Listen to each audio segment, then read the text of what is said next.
Magandang araw mga bata, ang ating asignatura ay Araling Panlipunan. Ang ating talakayan ay tungkol sa mga sagisag at pagkakakilanlang kultural ng aming komunidad. Ngayon, handa na bang makinig ang lahat? Okay, simulan na natin. Talakayin muna natin kung ano ang sagisag. Ang sagisag ay isang simbolo. Ito ay nagpapakilala sa katangian ng sinasagisag nito. Bawat nakalarawan o nakatatak sa isang sagisag ay may kahulugan, kagaya ng mga makikita mo na nasa larawan. Okay, so ano-ano kaya ang mga ito? Ngayon, tignan natin sa susunod na mga slides. Unang-una sa lahat na sumisimbolo sa ating bansa, na bansang Pilipinas, ay ang ating bandila. Okay, so ito ang sagisag ng bansang Pilipinas. Ang mga kulay at hugis na nakapaloob dito ay may ibig sabihin.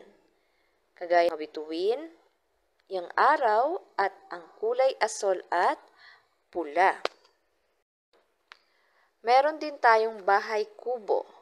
Ang bahay kubo ay ang pambansang bahay. Yari ito sa yung tinatawag nating light materials, kagaya ng bamboo o kawayan at nipa.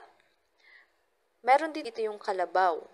Ang kalabaw ay ang ating pambansang hayop na sumisimbolo rin sa kasipagan, kagaya ng mga Pinoy, masipag na mga Pilipino. Next naman ay ang anahaw. Ang anahaw ay ang pambansang dahon. Bakit naman tinawag na pambansang dahon? Ang dahon na ito ay matibay at ginagawa rin itong bubong ng bahay. Maraming produkto ang nagagawa ng dahong anahaw, kagaya ng pamaypay. Next naman ay ang mangga bilang pambansang prutas. Masarap ang mangga, mapahinog man o hilaw. Sunod ay ang bangus.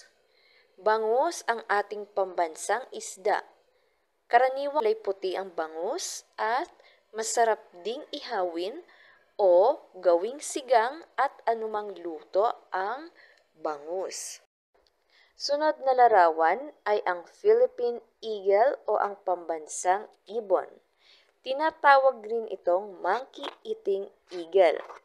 Kasi ang natural nitong pagkain na kadalasan niyang kinakain ay ang unggoy or monkey. Next naman ay ang arnis. Arnis ang pambansang martial art at sport. Okay, so ito rin ang kadalasang nilalaro sa mga tournament o sa mga paligsahan sa paaralan, maging sa palarong pambansa. Sumunod naman ay ang nara. Nara ang tawag sa pambansang puno. Ang nara ay matibay at maraming mga bagay kagaya ng furniture o mga kagamitan ang pwedeng gawin mula sa kanyang sanga at sa puno nito. Sunod ay ang sampagita at waling-waling. Ito ay ang ating pambansang bulaklak. Ang sampagita ay mabango at puti ang kulay. Okay, ang waling-waling naman ay kadalasan lila ang kanyang kulay at napakaganda ring tingnan kagaya ng sampagita. Ngayon, para sa inyong gawain, sa isang papel, gumuhit at sumulat ng kilalang produkto at sikat na pagkain sa inyong komunidad. Iyon lamang po para sa ating talakayan. Maraming salamat sa pagkikinig at isang magandang araw sa inyong lahat.